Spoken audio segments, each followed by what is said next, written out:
Amém, amada igreja, graça e paz a todos. Que maravilha, que bom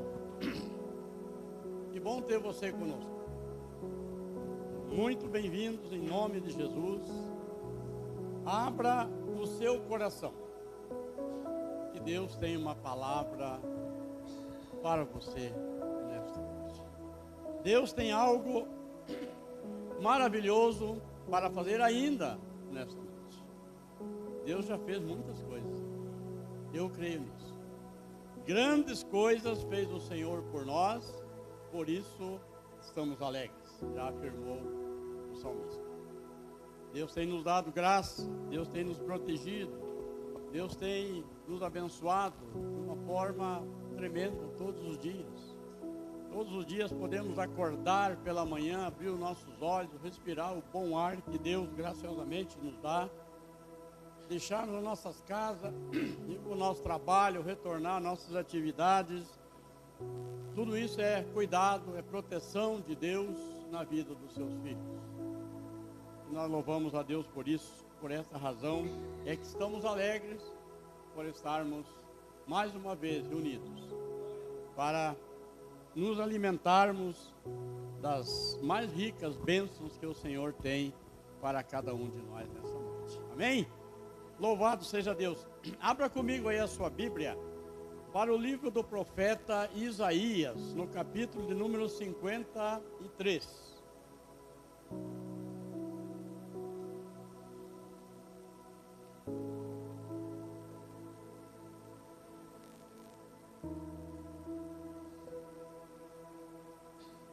Livro do profeta Isaías, capítulo 53, a palavra do Senhor, ela nos diz assim: quem creu em nossa pregação e a quem foi revelado o braço do Senhor, porque foi subindo como um renovo diante dele, e como raiz de uma terra seca, não tinha boa aparência nem formosura.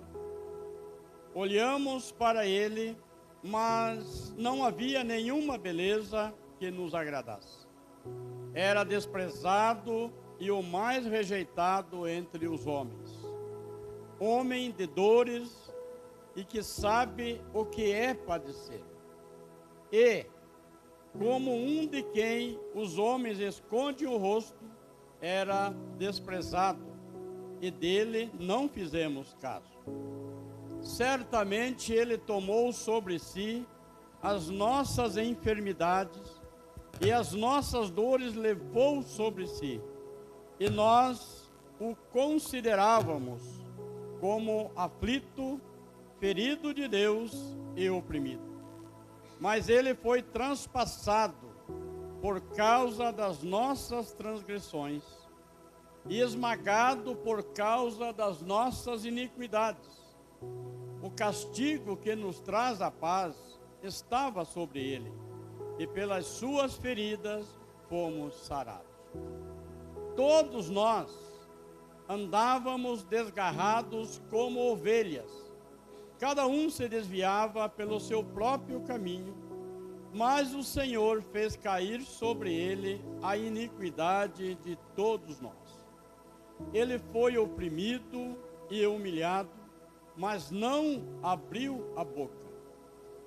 Como cordeiro foi levado ao matadouro, e como ovelha muda, diante dos seus tosqueadores, ele não abriu a boca. Pela opressão e pelo juízo foi ele levado, e da sua linhagem, quem dela se preocupou? Porque ele foi cortado da terra dos viventes, foi ferido por causa da transgressão do meu povo. Designaram-lhe a sepultura com os ímpios, mas com o rico esteve na sua morte, embora não tivesse feito injustiça e nenhum engano fosse encontrado em sua boca. Todavia, ao Senhor agradou moê-lo, fazendo-o enfermar. Quando ele der a sua alma como oferta pelo pecado, verá a sua posteridade e prolongará os seus dias, e a vontade do Senhor prosperará nas suas mãos. Ele verá o fruto do trabalho da sua alma e ficará satisfeito. O meu servo, o justo, com o seu conhecimento justificará a muitos, porque as iniquidades deles levará sobre si. Por isso, eu lhe darei a sua parte com os grandes, e com os poderosos ele repartirá o despojo, pois derramou a sua alma na morte, e foi contado com os transgressores. Contudo, levou sobre si o pecado de muitos, e pelos transgressores intercedeu.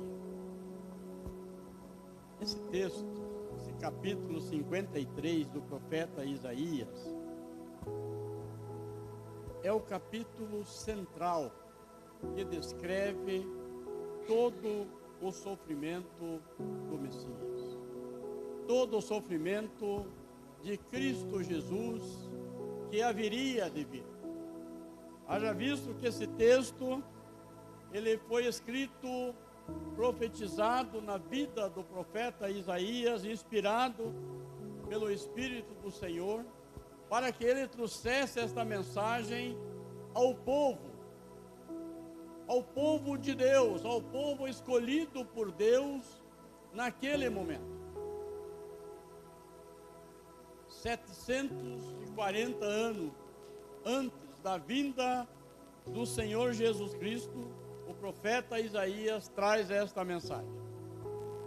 Mas tem um fato muito interessante, que é o início desta passagem bíblica, desse texto que nós lemos nesta noite. E ele começa fazendo uma pergunta: quem creu? Quem acreditou? Quem deu crédito em nossa pregação? Uma pergunta que o Senhor faz naquele exato momento ao seu povo. Ao povo, este povo sofrido, povo tirado das garras dos faraós com mão forte do servo escolhido por Deus, a saber, Moisés. Mas essa pergunta, amada igreja, é uma pergunta que ela não quer calar ainda nos dias de hoje. Quem acreditou? Quem vai acreditar na nossa pregação? É a palavra do Senhor. É a boca do Senhor falando através do profeta. É a boca do Senhor falando nos dias atuais através de mim e de você. Porque nós somos chamados para sermos o quê? Propagadores, atalaias, voz de Deus em meio às circunstâncias que nos rodeiam. Voz de Deus lá dentro da sua casa. Voz de Deus lá no seu trabalho. Voz de Deus na fila lá do postinho de saúde da UBS. Voz de Deus na fila do ônibus. Voz de Deus lá no banco. Voz de Deus na fila do supermercado. Nós temos este chamado. Assim como o profeta Isaías traz esta pregação, e ela vem com uma pergunta: quem acreditou? Quem deu crédito em nossa pregação? O plano central de Deus sempre foi a salvação da raça humana. O prazer de Deus segundo o que Paulo escreve, orientando Timóteo, é que todo o homem seja salvo. E quando a palavra de Deus se refere ao homem, ela está se referindo à humanidade. O plano de Deus é que toda a humanidade seja salva. Esta semana saiu uma pesquisa que o catolicismo romano, ele regrediu. E o evangelho, o cristão, o crente, ele aumentou 9%. Quer dizer, a igreja do Senhor, ela está avançando. Não é para nossa alegria que a igreja católica, ela esteja regredindo, não. Mas é para nossa alegria que a voz de Deus, ela esteja sendo ouvida. É para nossa alegria que a voz de Deus esteja sendo aceita. Porque ela é a verdade. E todas as vezes que nós estamos falando para alguém de Jesus, falando para alguém do plano da salvação, nós estamos falando daquele que afirmou que é o caminho, a verdade e a vida. Mas a pergunta é: quem vai acreditar na nossa pregação?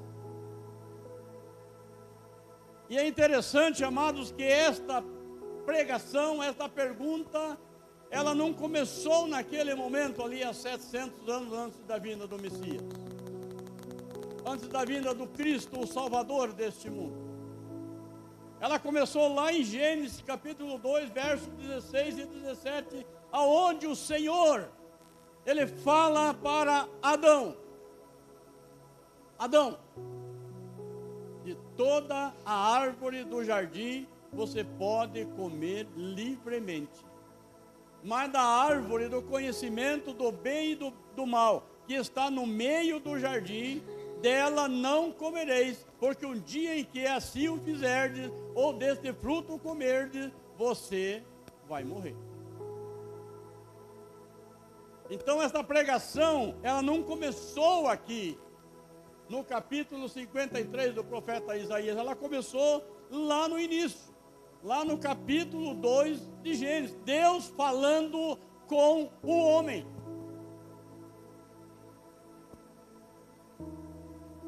Muitas pessoas não entendem o princípio da salvação, a beleza da salvação.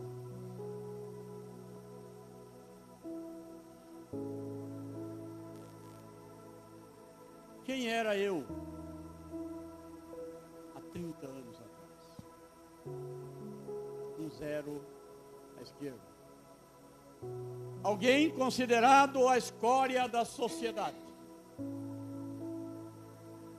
Alguém que chegou numa igreja cristã evangélica bêbado, fumando um cigarro. Este era eu. Mas a beleza da salvação, a beleza do evangelho me alcançou. Eu creio que a beleza da salvação, a beleza do evangelho alcançou muitos que estão aqui nesta noite. A beleza da salvação, a beleza do evangelho tem esse poder de alcançar a muitos. Quem sabe você que entrou aqui nesta noite pela primeira vez, creia que Deus tem poder para alcançar e para transformar a sua vida. Esta é a beleza da palavra, é o poder da palavra, é a beleza da salvação, é a beleza da pregação que começou lá no início da criação. E ela chegou até nós. Ela chegou exatamente naquele momento para o povo sofrido de Deus. O próprio profeta Isaías vai dizer que o povo que andava nas trevas, o povo que andava na escuridão, ela viu grande luz. No capítulo 9 do profeta Isaías, onde ele vai dizer: um menino nos nasceu, um filho se nos deu. Vai estar profetizando a vinda do Messias. Aqui ele está profetizando o sofrimento desse menino que haveria de vir. Então Isaías, todo o seu livro, ele perpassa pela vida do Messias, pela vida do Cristo, o Salvador da humanidade, o Salvador da minha e da sua vida. Por quê? Porque o pecado, segundo a palavra de Deus, ele entrou no mundo através de um homem, pela desobediência desse homem, porque Deus orientou Adão. Deus deu toda a estratégia necessária e segura para que Adão não pecasse. É como se ele fizesse uma mapinha, colocasse ali com um marca-texto numa cor destacada, mostrando os passos que Adão precisava dar para ser bem-aventurado, para ser feliz, para ser realizado em todos os seus propósitos de vida. Mas, pela desobediência deste homem, o pecado entrou no mundo. Mas graças a Deus que a palavra do Senhor também nos afirma que pela obediência de um outro homem, o pecado foi combatido. Por isso, ele afirma que onde abundou o pecado, aonde o pecado ganhou o campo, aonde o pecado ganhou espaço, o texto sagrado diz que ali superabundou a graça de Deus, combatendo o pecado na vida da humanidade, combatendo o pecado na minha e na sua vida. Irmãos, me perdoem que eu estou desde a semana passada, semana retrasada, aí lutando com aquele resfriado. Eu pelo fato de eu ter a imunidade baixa, desde que eu fiz um tratamento do câncer em 2015, pela forma como foi feita, via radioterapia, ela agride muito o organismo e eu fiquei com a imunidade baixa. Então, para mim, qualquer frio é uma tristeza, me estoura ferida nos lábios, me deixa a garganta ruim, a voz fica debilitada. Então é por isso que eu estou meio enroscandinho aqui, mas nada que uma aguinha não possa ajudar. Então, queridos, esta pergunta é uma pergunta muito contundente para nós como igreja no dia de hoje. Quem vai acreditar na nossa pregação? Quem vai acreditar na mensagem extraída da palavra de Deus? Por causa da sua morte, por causa da morte de Cristo é que nós temos a salvação. Mas o texto diz que ele era desprezado, ele era rejeitado, ele era homem de dores, homem este o qual nós não víamos beleza alguma, e ele foi rejeitado dentre os homens. Ele veio, ele sofreu, ele padeceu, ele pregou com a própria vida, e é isso que o profeta está trazendo ao coração daquele povo da época. Mas nós vemos que Jesus, na sua trajetória, o Messias tão esperado por Israel, ele foi, humanamente falando, quando o povo diz, solta Barrabás e condena Jesus.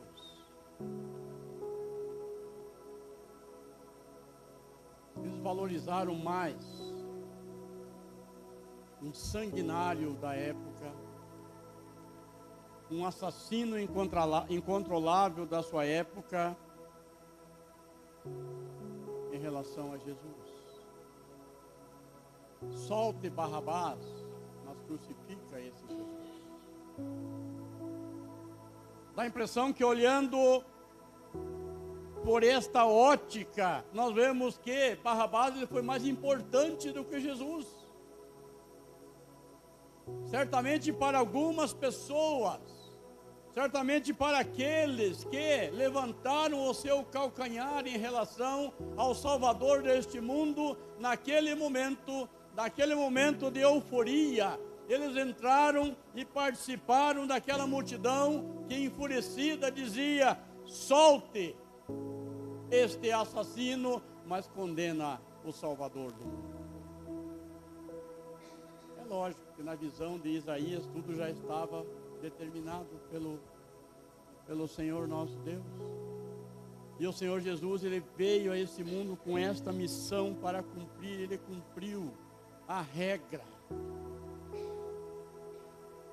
Ele não deixou nada daquilo que era e que foi o desejo do Pai, que ele não cumpriu.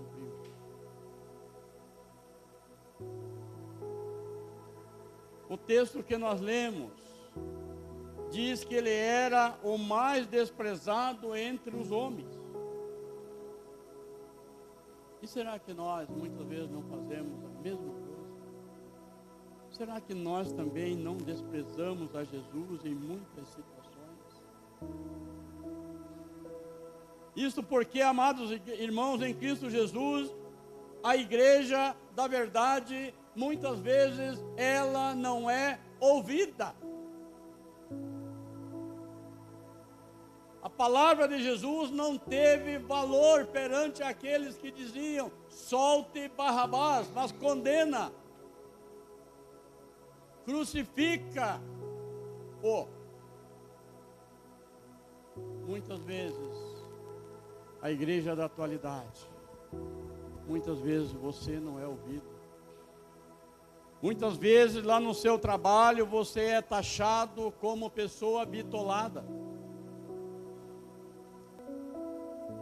Talvez por você fazer uma oração antes de fazer uma refeição, antes de comer lá a sua marmitinha, você seja taxado de crentinho, de alguém que está fora da realidade, de alguém que não é esperto, porque a esperteza segundo o mundo conduz para a perdição,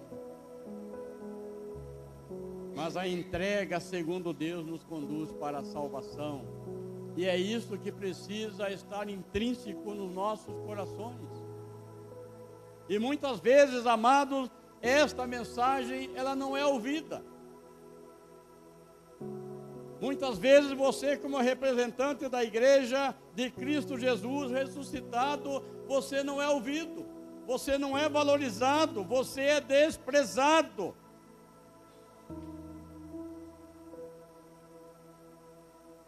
O profeta Joel vai dizer que nós devemos converter o nosso coração ao Senhor. Texto de Joel 2, 12 e 13. E quando nós tomamos esta decisão de abrir o nosso coração, convidar ao Senhor para entrar e fazer morada para sempre, é o que a Bíblia chama de conversão, que é a mudança de rumo. E essa era a mensagem de Joel já naquela época, do profeta. Converter os vossos corações ao Senhor. Mas muitas vezes nós não fazemos caso. Muitas vezes nós fazemos a mesma coisa que faziam aqueles homens daquela época, não dando crédito à verdade da palavra de Deus. Por esta razão que o Senhor inspira o profeta a fazer essa pergunta: quem creu? Quem vai crer? Quem acreditará na nossa pregação? E olha que interessante que aqui o Senhor, falando ao coração do profeta, ele usa nossa no plural. Deus, os seus atalaias e o Espírito Santo. Quando você vai para o campo de batalha, você não vai sozinho, meu amado irmão, minha amada irmã em Cristo Jesus, porque o Espírito do Senhor vai contigo. E eis que estou convosco por todos os dias, Queridos, Deus tem prazer em estar conosco no nosso dia a dia, em todos os momentos, em todos os lugares. Mas muitas vezes, essa não é a garantia de que a sua voz, a voz de Deus, vai ser ouvida. Muitos ainda hoje levantam o calcanhar. Precisamos, como igreja, crer de todo o coração e não sermos como Pedro, por exemplo. Pedro relutou muito. Pedro, para quem não sabe, é o homem que negou o Senhor Jesus Cristo por 3 vezes. Ainda que o próprio Senhor tivesse alertado ele: Pedro, antes que o galo cante, me negará por 3 vezes. Consciente. Pedro relutou. Pedro, por um momento na sua vida, ele tentou crer, por apenas crer. Ter fé, por apenas ter uma fé exterior. Queridos, quantas pessoas ainda hoje, dentro das igrejas, não relutam com situações como essa? De não crer em Deus na sua totalidade. Quantas pessoas não recebem uma promessa, não recebem uma palavra de Deus para o seu coração, e ele diz: mas será? Outros deixam de crer porque a promessa do Senhor está demorando demais. Mas a palavra de Deus diz que o tempo do Senhor é diferente do nosso. Os pensamentos do Senhor são diferentes do nosso. Os caminhos do Senhor são muito mais elevados do que o nosso. Então, crer por apenas crer não faz a diferença. Dizer que tem fé por apenas dizer que tem uma fé interior não faz a diferença. O perigo é se encaixar nesse grupo de pessoas que não creu, que não acreditou na promessa do Senhor. A ponto de o próprio Deus dizer: quem creu? Quem acreditou? Quem vai acreditar?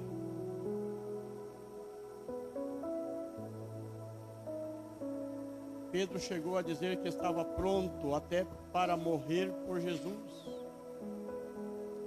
Mas por um momento da sua vida, aquilo era apenas da boca para fora. Você lê o texto de Lucas 23, do verso 54 até o 62, é justamente isso que vai fazer. Pedro foi sempre a pessoa que tomou a frente em tudo. Quando ele sentiu que o Senhor estava ameaçado, ele pulou à frente. Ele arrancou da sua espada, tentou cortar a orelha do servo. E alguns historiadores vão dizer que ele não tentou cortar a orelha, ele queria cortar o pescoço, mas foi só a orelha. E o Senhor Jesus realiza um grande milagre, cola aquela orelha novamente. Pedro estava sempre à frente, sempre tomando frente, sempre trazendo as primeiras respostas, mas muitas vezes o seu coração estava longe do Senhor, ainda que andando ao lado do Senhor. Muitas vezes na igreja nós também nos encontramos assim, nós estamos longe do Senhor, mas andando com o Senhor, porque o nosso coração não está 100% nas mãos do Senhor. Tem algumas situações em nossas vidas que nós deixamos de ver. E nos encaixamos justamente nesse povo aqui que o Senhor faz esta pergunta. A Bíblia diz, em Isaías 29, 13: este povo louva-me com os lábios, mas o seu coração está longe de mim. É para este povo aqui que Deus estava enviando essa mensagem. O povo aqui, ele faz essa pergunta tão contundente: quem acreditou? Quem creu? igreja é essa que está falando e o povo não está acreditando? Queridos, nós precisamos entender o sacrifício, o amor de Deus por nós. Pedro entendeu, mas demorou.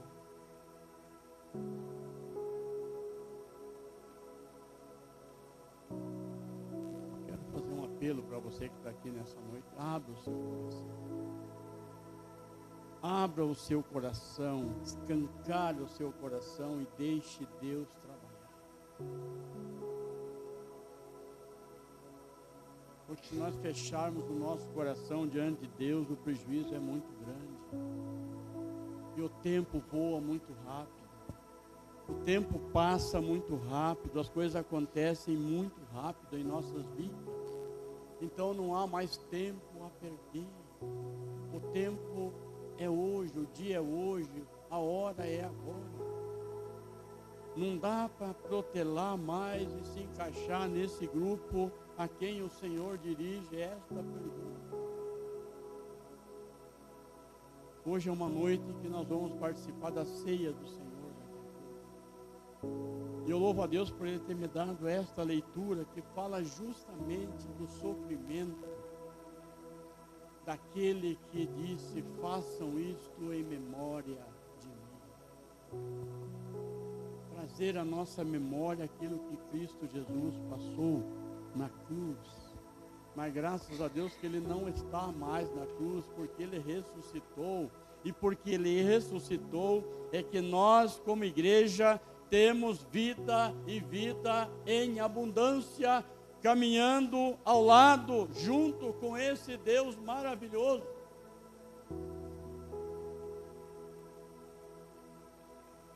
Pedro entendeu, mas demorou um pouco. Ele pagou o preço da nossa salvação, quando na cruz o próprio Senhor Jesus vai dizer: tetelestai, que significa está pago e bem pago. Foi isso que Cristo realizou na cruz por nós. Que na época andávamos em trevas, que na época éramos por natureza inimigos de Deus, como a palavra do Senhor relata. Assim é a compostura do mundo hoje. O sistema em que nós vivemos, que está regendo a vida da sociedade, este sistema chamado mundo, é um sistema inimigo de Deus.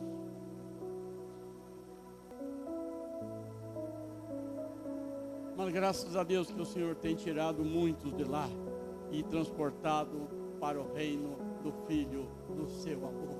Aleluia. Você pode dizer um amém, você pode dizer um glória a Deus, porque você faz parte desse grupo.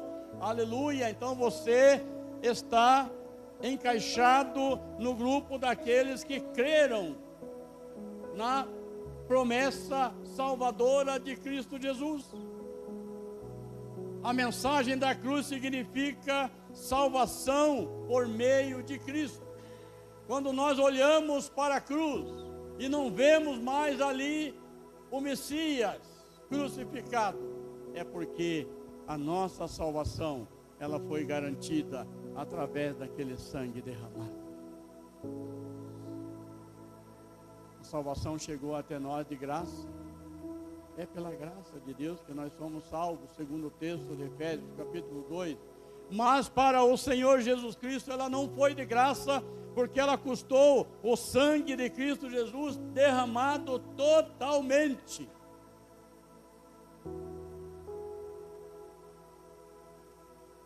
Tanto é que o texto sagrado diz que quando o soldado romano, para realmente testificar que o Messias havia morrido, ele fura ao lado da costela do Senhor com uma lança. E diz que dali não saiu mais sangue, saiu água. Isso porque Jesus derramou o seu sangue totalmente em nosso benefício, em benefício de uma humanidade pecadora, de uma humanidade longe de Deus, longe dos caminhos do Senhor. Muitas pessoas ainda hoje fazem pouco caso do sacrifício de Jesus. Assim como aqueles soldados que zombavam, muitas pessoas ainda hoje fazem a mesma coisa. Não dão o real valor. Queridos, somente aqueles que estão morrendo é que sabem o real valor de uma vida. Somente aquele que está enfermo, sofrendo de uma enfermidade terrível, que sabe dar valor à boa saúde.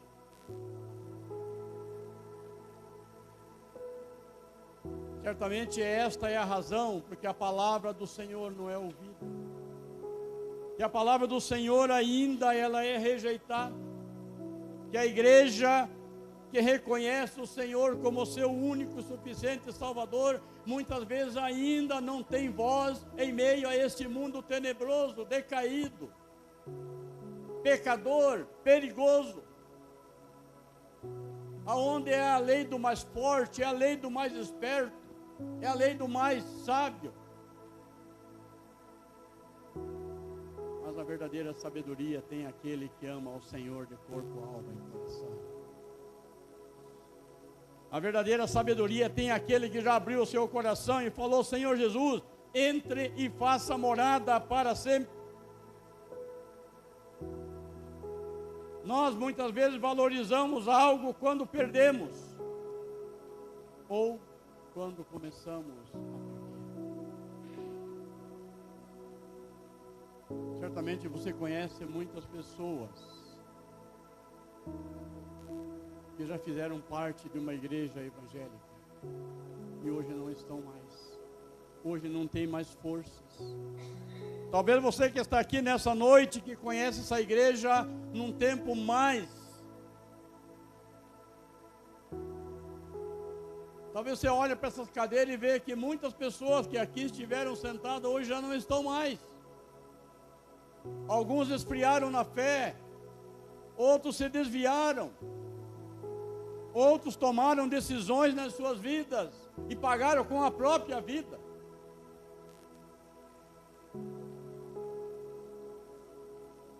Muitas pessoas ainda hoje fazem pouco caso do sacrifício de Jesus. Nós também muitas vezes valorizamos algo somente quando estamos prestes a perder.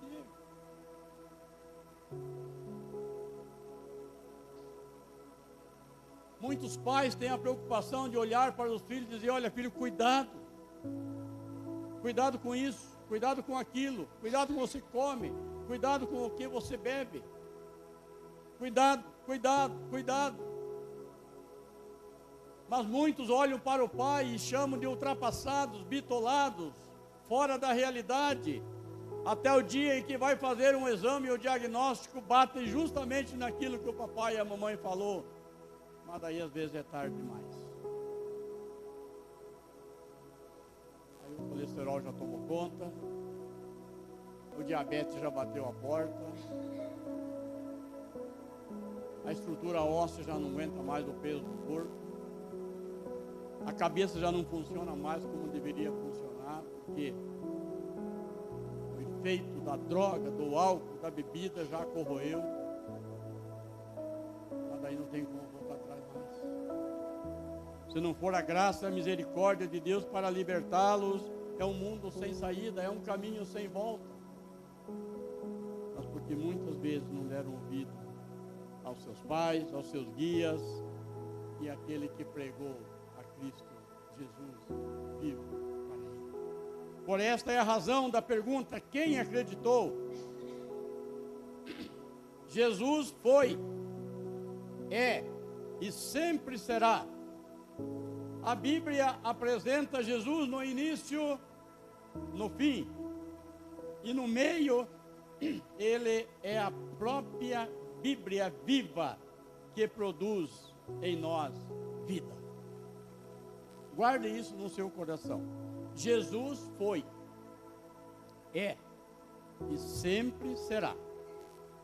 A Bíblia apresenta Jesus no início, e no fim.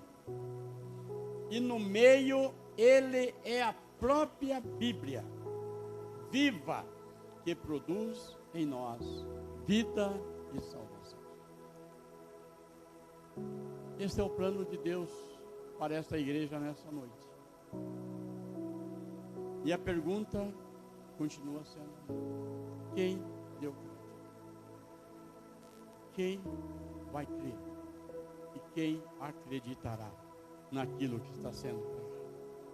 Queridos, concluindo nesta noite esse pensamento, a verdade de Deus tem falado conosco todos os dias e de várias maneiras.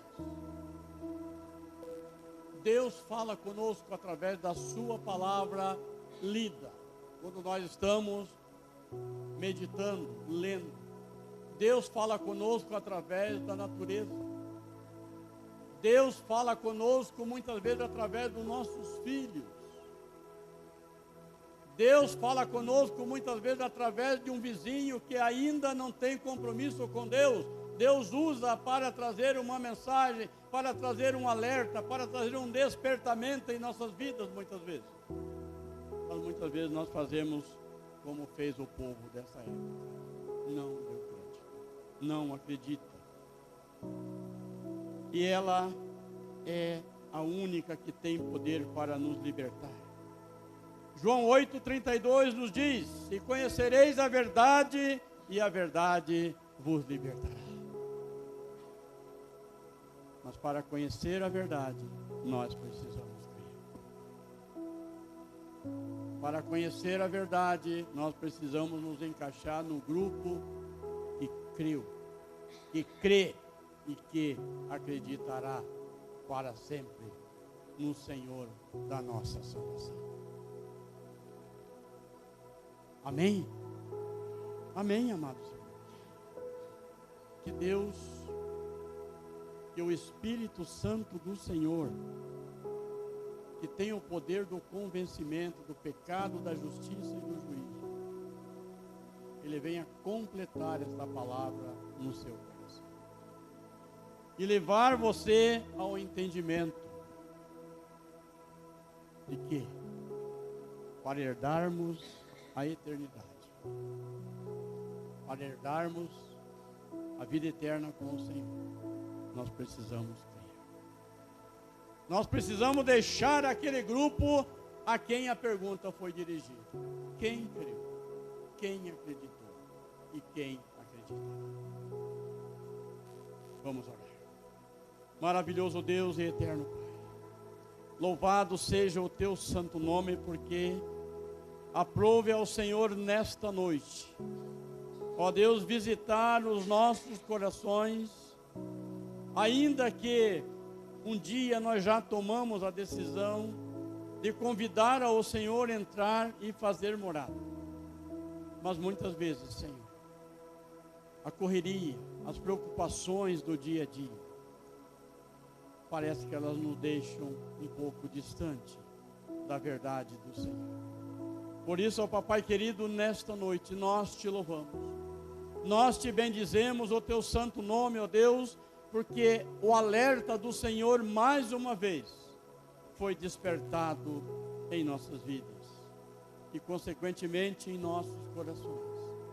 E obrigado, Senhor, porque há muitos anos o Senhor permitiu que esta palavra fosse colocada de uma maneira clara e transparente ao coração do teu povo.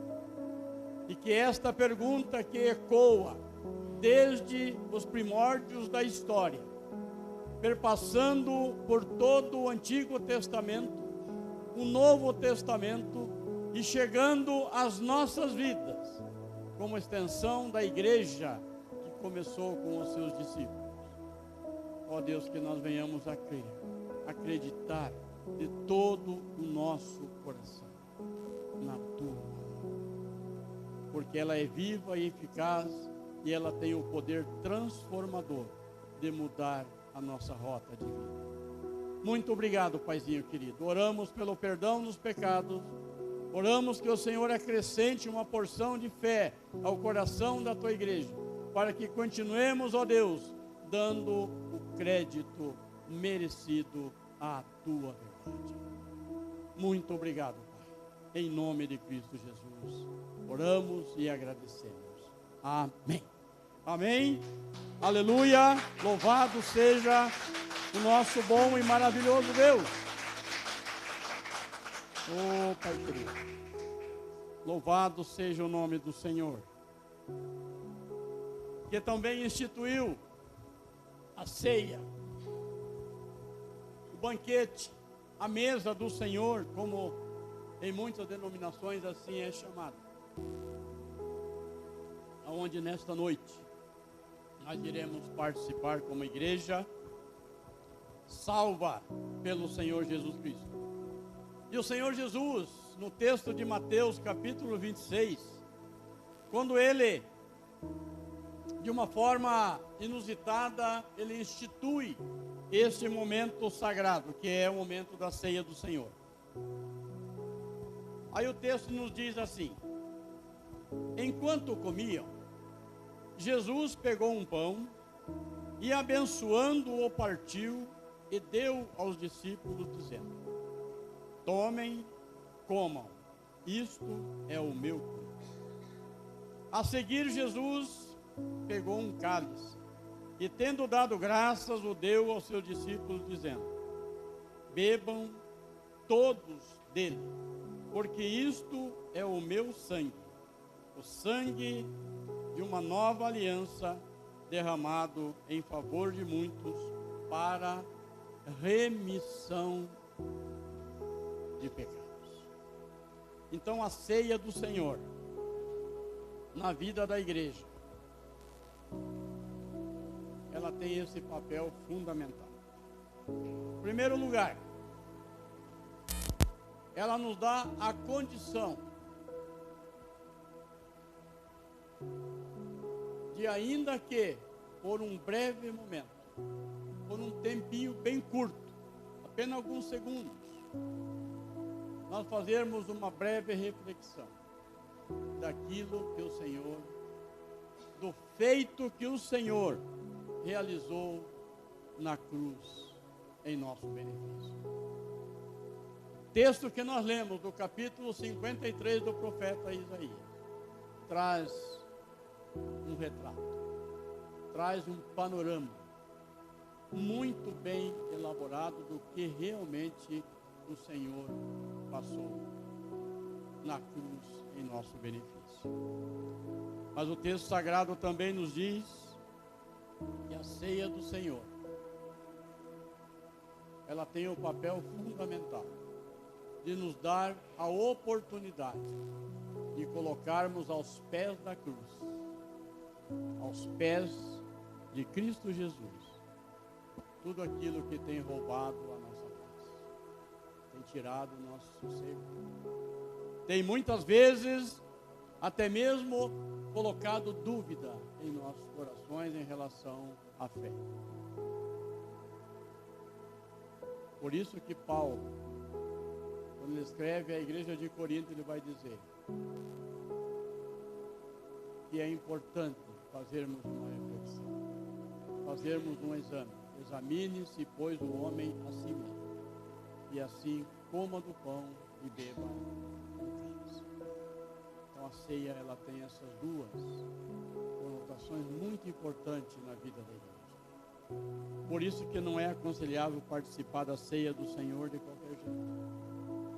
Paulo também afirma que nós devemos discernir o corpo e o sangue do Senhor, ter discernimento daquilo que nós estamos fazendo. Então esta é a razão porque a ceia do Senhor é um sacramento. 2 sacramentos o Senhor instituiu: o batismo e a ceia.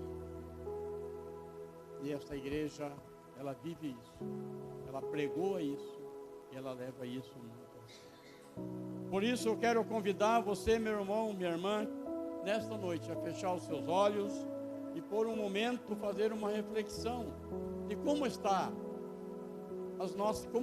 as nossas vidas, a minha e a sua, para que possamos chegar à mesa do Senhor e participar com um coração leve.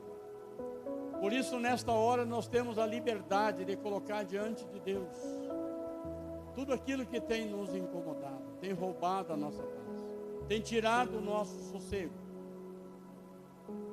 tem porventura minado a nossa fé, colocando dúvida. Coloquemos diante do Senhor nesta hora. Fiquemos em silêncio por um instante.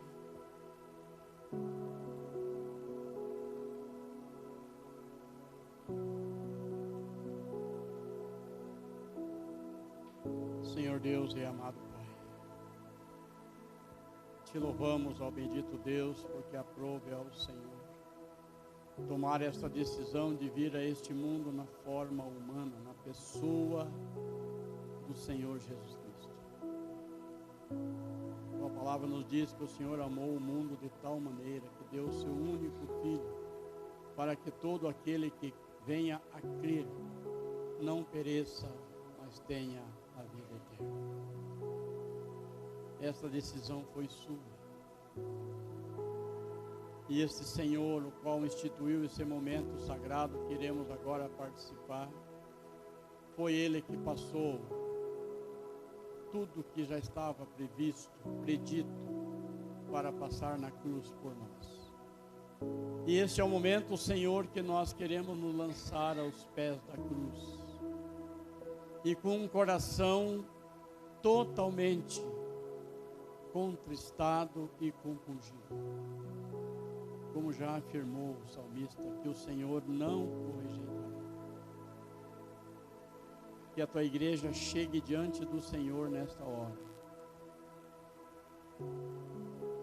com a hombridade de dizer: Deus, Senhor Jesus, Espírito Santo de Deus, perdoe-nos, Deus. Perdoe-nos, Senhor, pelas falhas. Perdoe-nos, Senhor, por todas as vezes que negligenciamos a tua verdade. Perdoe-nos, Senhor, por todas as vezes que negamos o teu nome. Perdoe-nos, Senhor, por todas as vezes que meneamos a cabeça diante da tua verdade. Perdoe-nos, Senhor.